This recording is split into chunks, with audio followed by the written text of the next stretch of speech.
Good morning, guests. We are at our 11:15 a.m. segment of CaliFest 2020. I am honored to introduce our first four authors, starting with Myrle Roach. Miss Roach's book is Tamarind Seed. It is in the poetry genre, and Miss Roach hails from Montserrat. David Neita. David Neita is a lawyer, a published poet, lecturer, and international speaker specializing in cultural leadership. He'll be reading a poem titled The Diasporian. Mr. Neita hails from Jamaica and resides in the United Kingdom.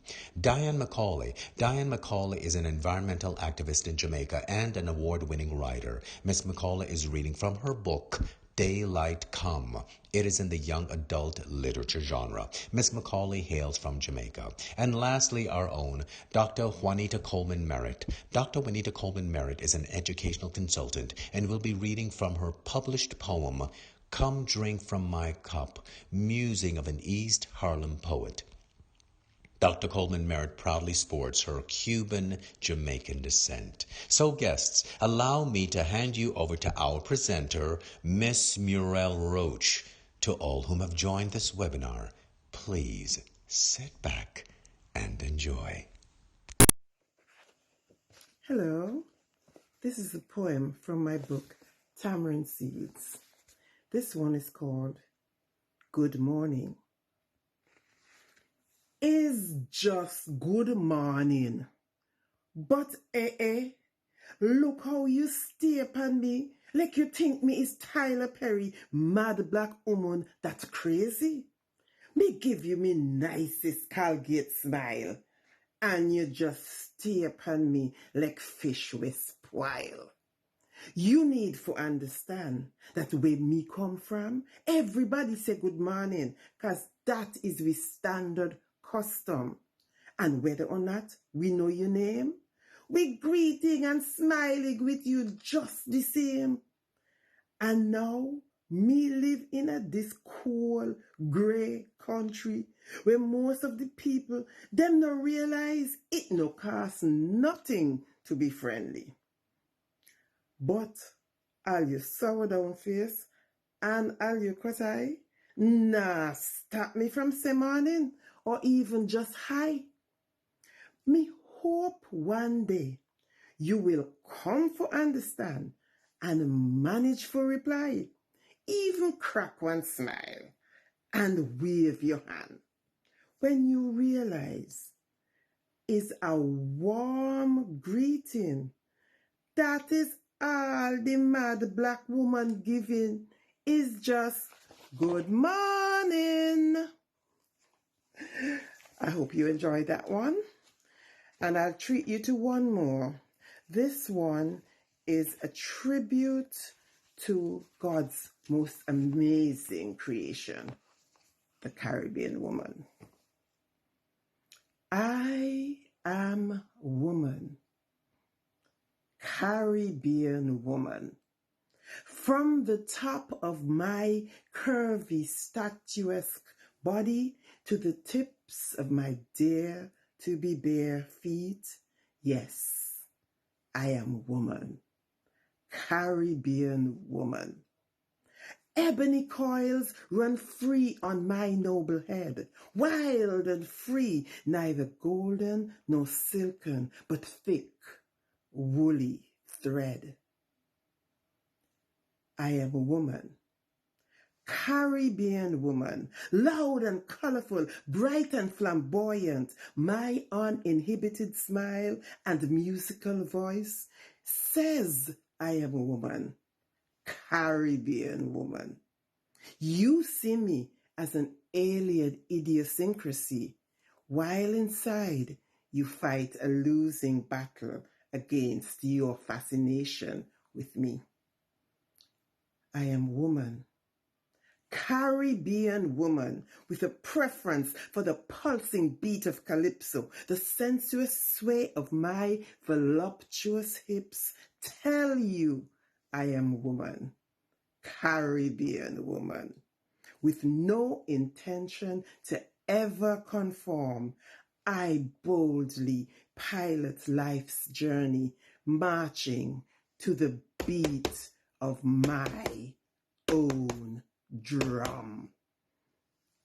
I am woman, Caribbean woman, existing outside my native habitat, defying all odds, charting an uncertain destiny as a woman, a Caribbean woman, born from a proud ancestry, an Amazonian survivor deep in the jungle of your empirical city. I am woman, Caribbean woman. This one is going out to Califest, a festival of literature from the Caribbean and all the diaspora. Come on, birds, help me out. Even the birds sing along. Beautiful. Thank you. Thank you, I appreciate that. Good evening, birds. And how are you? Let me hear you. You're sounding good. Good note. Hold that note. I'm going to do a poem. Chip in if you want. The Diaspora. A poem by Dave Neita. Read by me, the author. Smoothly we move across the globe, finding our groove wherever we rove, nation building wherever we land, adding flavor to anything bland, always prepared for honest toil, never forgetting beloved home soil, occupying every level of society, ever building a better community. Multiplicity of identity in numerous spaces, navigating cultures and religions and races. The substance within us becomes a great bonus for the place we now reside. Our vibe and passion, our vigor and compassion ripples outward like a tide, bestowing blessings on foreign shores as we collaborate to create useful apertures, openings of opportunity through which people walk, constructing unity through restorative talk. We reflect on the place of our beginning and the land of our forebearers' origin. We receive, we remit, we remain, we return, we continue to grow in love, we continue to learn. Influenced by our homeland and our ancestral motherland, the diaspora is guided by the spirit of God's almighty hand. I'm Diane McCaulay, reading from my upcoming novel Daylight Come, which is set in 2084 in the future when it's become too hot to go outside in the day. So my two main characters are trying to escape the cities and get to higher ground where it's cooler. Sorrel turned the black searchlight on to sweep the landscape, and her mother did not object. Rocks everywhere. There was almost no chance they would stumble upon the aqueduct in the darkness. Maybe this is the last night of my life, she thought. Would dying of heat stroke hurt? Would it burn like the searing rock on her cheek in childhood? Might it have been better to be caught in the frozen parts of the world, she decided. Freezing seemed less painful than burning. All they could see of the land was shape and shadow, the hard, smooth silhouettes of rocks, the spiky, irregular outline of stunted plants. Could the island be now so empty of people outside the cities? What would happen when houses and higher ground ran out? The land was flatter now, and they began walking faster. A giant rock loomed to their left. Let's rest for a bit over there, Bibi said, pointing. Have a little drink. Bibi led the way to the rock which loomed above their heads. It was nestled into the slope on one side, jutting out smooth and round, like something man-made. What's holding it in place, Bibi said. Why didn't it get washed away? Who cares? It's big, that's probably why. Sarah looked at the clock on the plaque. minutes to midnight. They had been walking for close to 4 hours and had not yet found the aqueduct. We need to, shh, what's that noise? Bibi hissed. I don't hear. Climb, now, Bibi yelled. What, Sorrel? And then Sorrel heard a low, grumbling growl coming from behind them. What a Sorrel, her mother cursed. Climb when I tell you. She saw something low racing out of the dark, a feral. You go first, Sorrel cried as they squeezed into the narrow space behind the rock. Hurry, she panted. Her legs were exposed and she heard a snarl and scrabbling at the base of the rock, and the feral's teeth closed on her right boot. She kicked. If she lost her boot, they were dead. Something bounced against the rock and she heard the animal yip. Her boot was free. She began to climb. She saw her mother's extended hand but ignored it. Did it bite you? Are you bleeding? Bibi demanded. I don't think so. It had my boot. Guata. I left my backpack in the open. Everything is in it. She realized Bibi's pack was also gone. They sat back to back, knees to chest. The feral snuffled and barked below. It's going to get into the packs while we're waiting, Sorrel said. If it gets the rest of our food and water, we'll die. Is it only one canine? Bibi asked. Ferals aren't usually alone. One bit my boot, that's all I know.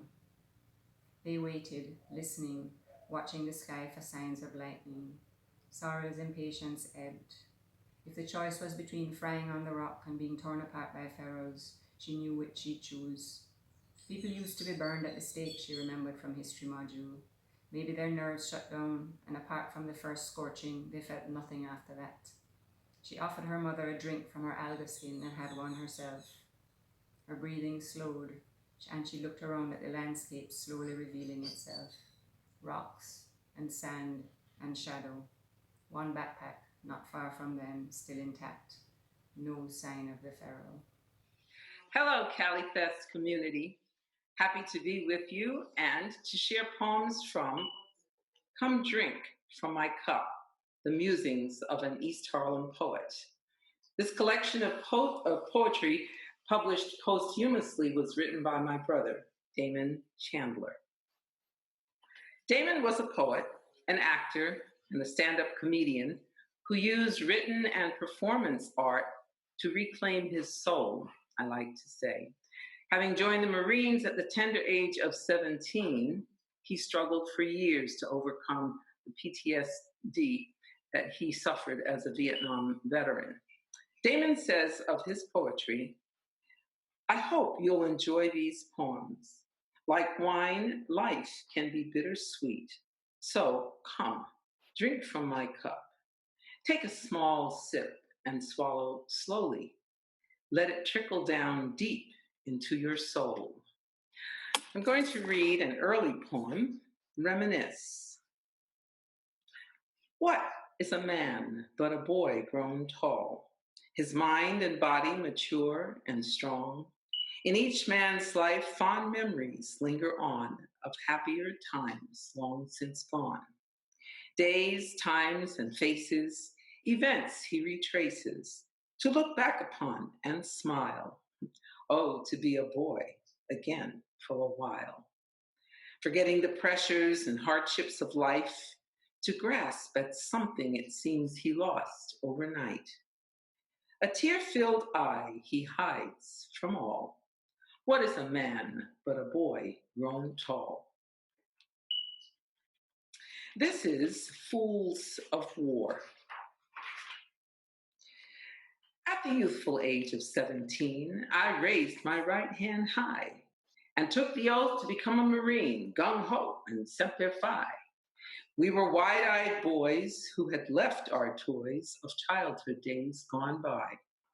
We thought we were men with a foolish yen to do battle and even to die. Day after day, that was the way we were programmed in the Corps. When our training was through, there were very few who weren't ready to go to war. If we had only known what awaited us 10,000 miles away, the glory we sought would soon be fought, and what a price we'd have to pay. Because it wasn't very long before the glory had gone and taps began to play. Once again, we were boys who cowed at the noise as we looked where our buddies lay. Unlike John Wayne, who died again and again, our dead would rise no more. Theirs was no act, but the brutal fact of death in a useless war. Damon, as I said, was a comedian, and he liked to marry his poetry with comedy and his comedy with poetry. Children should also be heard. In a supermarket while shopping, the mother had become irate at her daughter, who just wouldn't shut up. The day was long and it was getting late. I don't want to hear one more word. If I do, you'll stay in your room. And so the little girl zipped up her mouth. But the mother would soon sing a different tune. For while she was busy shopping, she failed to see the man who was rifling through her pocketbook with his slippery, skillful hand. The daughter did make an attempt to speak to make her mother aware. Didn't I tell you to close your mouth? So the girl could only stare. When they reached the checkout line to pay, you could say mother was at a loss. There was a rude and painful awakening. There's a cost to be the boss. The child does have a lot to learn, to grow wings and soar like a bird. But once in a while, put this in your file. Children should also be heard. And this is 60 seconds from the section on living and dying.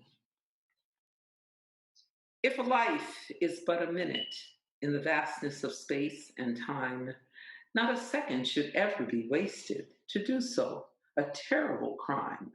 Life is dear and precious, a blink of an eye on earth. So let us fulfill every step we take to get 60 seconds worth. Come Drink from My Cup can be found in our CaliFest virtual bookstore. Thanks for listening.